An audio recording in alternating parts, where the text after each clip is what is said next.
This is why sellers are having a hard time in this market in Portland Metro. Let's say a seller bought their house just a few years ago for $400,000, and let's say they bought it with 5% down only. Their monthly payment with a 2.5% interest rate was about this. Now, of course, we all know the last couple years, interest rates have gone up, inflation's gone up, housing prices have gone up, all the above. Well, now their house is worth $600,000. And if a buyer were to come in and let's say they only want to put 5% down on a $600,000 house to purchase their house, they would need to put $30,000 down for 5% at a 6.5% interest rate. This is what their mortgage looks like. So for that same exact house that they bought a few years ago, this is what it would now look like for a buyer.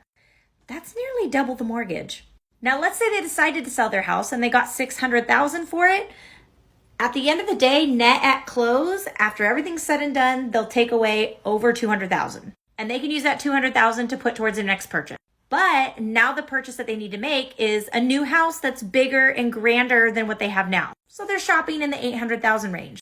Now, let's say the house that they want to purchase and upgrade to is $800,000. And they had that big net with their home sale, so now they can put $175,000 down, which is over 20%. You get away with not paying mortgage insurance and 6.5% interest rate. This is what their monthly payment would be. So yes, although they did make almost $200,000 on their house and they put that down 20%, got rid of mortgage insurance and increased a bigger home, they also doubled their mortgage. So for sellers, no matter what they do, even if they make more money, their mortgage nearly doubles unless they were to downsize or buy a house that's very similar to what they have now. You could see how this would make it hard for sellers to want to move or be incentivized to move right now if they don't have to. And most of the sellers that have to move also have to buy, which all leads to low inventory.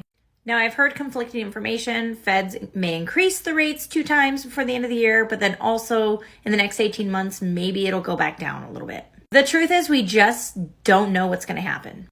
But if rates do come down, I believe that people will start jumping on the bandwagon again and start buying because it's a good opportunity and their payment will be lower, but then they're going to have to bid the price up a little bit, especially in our market, anything under $600,000.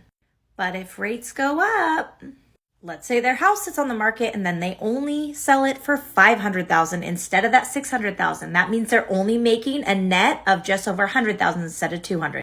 But then also the house that they want to buy price goes down. Let's say it's only $600,000 now, but they still only can put $100,000 down. Guys, at an 8% rate, their monthly mortgage is still this. It's a tough boat right now. It's only going to get worse.